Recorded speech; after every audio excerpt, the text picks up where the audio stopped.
So the way the facilitator that I go to does it, he does like three rounds, and you start at a very small dose, and then on your third dose you'll be maxing out at 10 milligrams, and so that's considered a microdose. And so for a full ride with him, he would.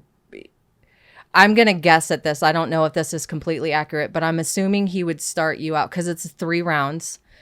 He would start you out at 10 milligrams, and then you'd bump up to 25 milligrams, and then your full ride would be 50 milligrams. When you say full ride, you're talking about when you're being pretty much catapulted in another universe? Yeah. So it's kind of like a lead up to it instead of just kind of going full out? Yeah. I see. Okay. But if you know, like, it's all in, everybody's journey is going to be unique to them.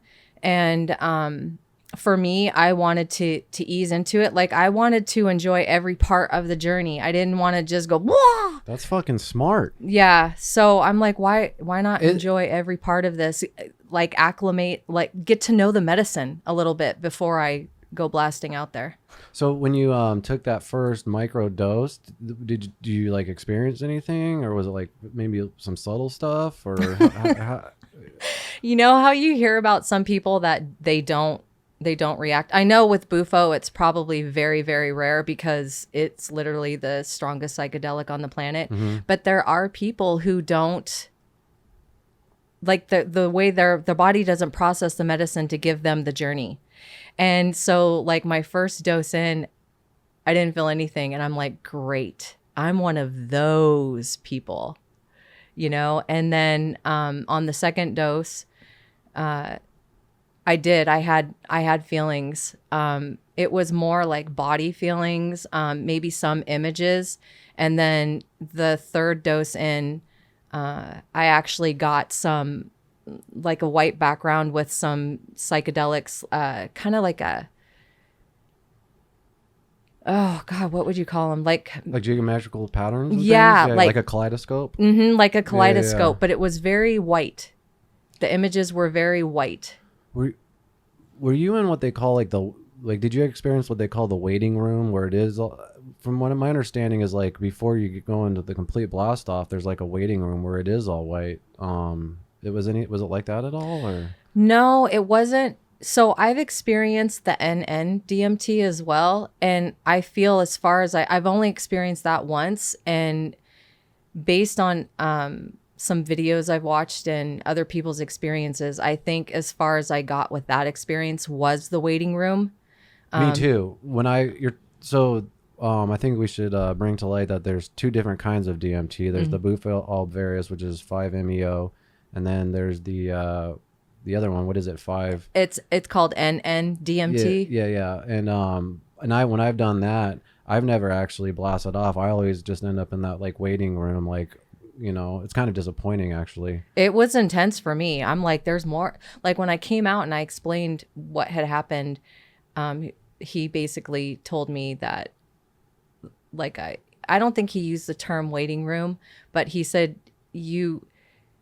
before I took my dose, he encouraged me, like, if you can, take another dose before you completely go in. And as fast as I was going in, I was like, oh, hell no. Like, there was no way. It was so much. I just laid there, and I remembered, I'm like, oh my God, I want to scream. I just want to scream. And then I'm like, it was so weird, because it was like, oh my God, I've been here before. I already know what this is. I've already been here. What? I had a complete awareness that it's almost like I recognized that everything is happening all at once. When you got that feeling, did you feel safe at that point? Or were you still kind of, like, scared in a sense? You know what I mean? No, I was scared. Still scared, yeah. Yeah, I was still scared, because it was like, with the NN DMT, there's a lot of noise. It's like a loud hum buzz, like, and it's super loud in your head. And I am seeing all these colorful psychedelic images, and I'm just like, you know, I felt paralyzed. I was scared. So, like you weren't in control, obviously. Yeah. Was it like out of body at all, like, experience, or? No, You just kind of felt like trapped in your body, I but like your felt, brain or your mind was in another realm, maybe. yeah, I felt like something had opened up in my mind, but my body was like paralyzed, and I was just kind of stuck in that moment, watching it all unfold. And when I came out of it, I immediately covered up my face, put my hands over my face. I felt shame. And honestly, I think that experience for me, the healing aspect of that experience for me was, the energy that I was experiencing was so intense. It was literally vibrating my body, and it was vibrating this hidden, buried shame that was inside of me. It was like vibrating it up and out. And so I experienced a tremendous amount of shame when I came out. So was there positives from this experience? Like maybe because of that happening, like like there's a big, maybe real, stress relief from your body, or, like what happened after, like, from the next few days and weeks? I would say the positive from that experience was that, when we experience trauma in our lives, especially like really intense trauma, the imprinting that happens, it goes so deep and so far out, like layers, boom, boom, boom, boom, boom, boom, boom.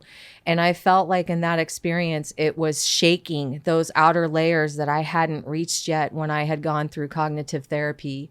I couldn't get that deep, and it had reached those outer layers, and it shook it. And so we don't want to have that stuff hiding in our bodies, embedded, not even in our bodies, but also in our energetic fields. And so for me, that even though that experience was terrifying and coming out, I felt shame, it was very healing, because it was shaking all that to come forth for me. Almost out of your body. Yeah, to release it. So yeah, I think that experience was healing.